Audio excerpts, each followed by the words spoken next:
Šajā video mēs paskatīsimies week 3 praktisku problēmu temperatūras.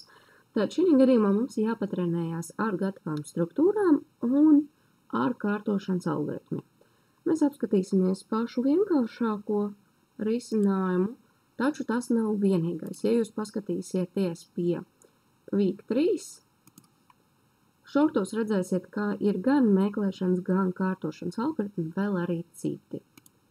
Tad pirmais, kas mums būtu jāizdara, būtu jāiegūst šablons, jāatzipo to,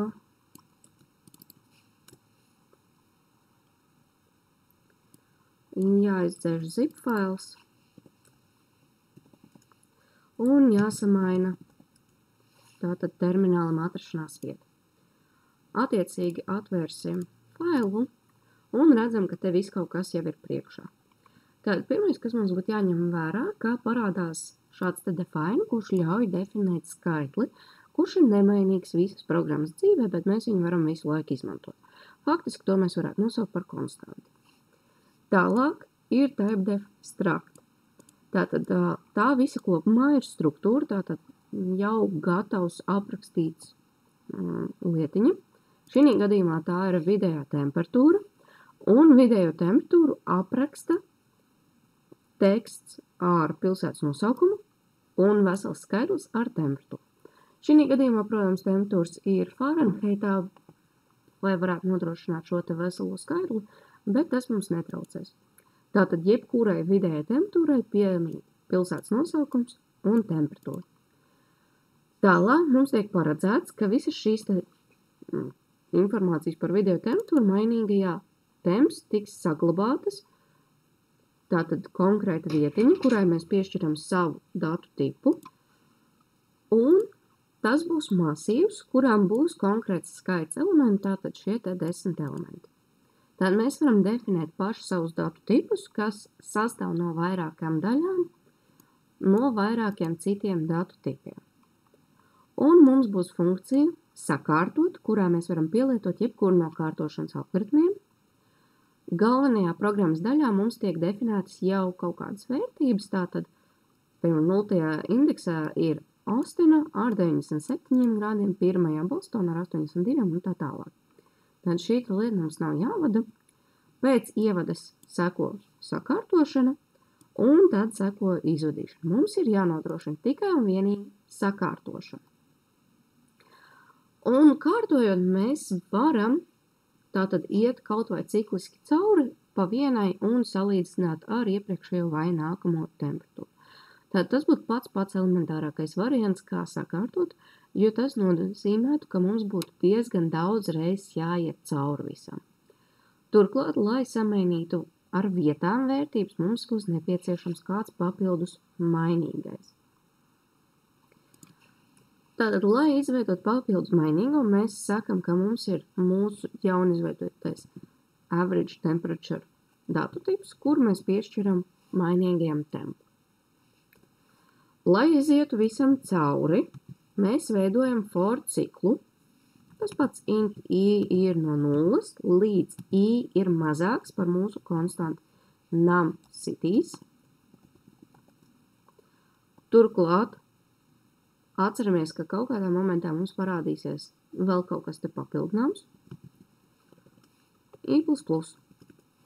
Jo šādā veidā mēs izējam no pirmās līdz pēdējai vērtībai. Taču salīdzinot, ja mums vajag ar kaut ko salīdzināt, tad mums var gadīties, ka mēs pasakam, ka mēs salīdzinām i to ar i+1, un šeit sāk rasties problēma. Mums pēdējā vērtība, tātad šī gadījumā ir 10, mazāks par 10, tātad 9. Ja es paņemšu 9. vērtību un mēģināšu salīdzināt ar 9 plus 1, mums notiks kļūda, jo mēs esam vienkārši pārsnieguši vērtību skaitu, kāds mums reāli eksistē. Līdz ar to šeit num cities ir jāieraksta -1, lai sanāk, ka pēdējais, ko mēs salīdzinām, ir 8. ar 9. vērtību. Mēs varētu salīdzināt kaut vai šādā te veidā. Atceramies, tas nav vēl pēdējais risinājums. Tad es paņemu i to elementu. Faktiski jau man šeit viņš ir jāsalīdzina, es nevaru pataisno rakstīt. Savādāk man būs krietni vairāk darbību. Tad es varu uzrakstīt, ka temperatūras ītais punkts temp, tad man ir jāpiekļūst konkrētai daļai no šī te mainīgā, un to es izdaru caur punktu, ir mazāka par nākamo, tātad I plus 1, ka tikai tādā gadījumā es saku, ka šis pagaidu mainīgais ir konkrētā temperatūras ieraksts, ņemu temps īto, pārakstu viņu ar temps ītais plus 1, tātad ar nākamo vērtību, un tanī, no kuras es tikko paņēmu, es ierakstu tempu. Tātad mani pagaidu mainīgais tikai un vienīgi, lai nodrošinātu samainīšanu ar vietām. Labi, pamēģināsim paskatīties. Tātad šis te pagaidām būtu diezgan nepilnīgs. Jo, ja mēs paskatāmies, kaut kas jau būs samainīts, tātad, ja mēs salīdzinām ar sākuma vērtībām, kuras mums ir tikai mūsu programmā, labi, 97, 82, 85. 7, 85, 90, tādēļ kaut kas ir mainījies, bet mēs redzam, ka rezultāts nesakrit. Arī pat, ja šeit mēs paskatīsimies, 107 ir pašā galā. Tātad tas notiek tāpēc, ka es izēju cauri vienu reizi. Tehniski man ir jebkurā gadījumā neatkarīgi no meklēšanas algoritma jāiet cauri vairākas reizes. Šī gadījumā, ja mēs skatāmies vienkāršāko risinājumu, tad man ir vienkārši vēl vienu tādu pašu ciklu jāizveido tikai, piemēram, ar J, lai nodrošinātu, ka tam, ko es izgāju cauri, es eju cauri vēlreizes. Un šī gadījumā es eju attiecīgi n reizes. Tad, ja es I izēju n reizes, un man sanāca šis te bardaks, tad tagad es iešu n reizes, lai nodrošinātu, ka pilnīgi visi elementi ir vairākas reizes pārbaudīti.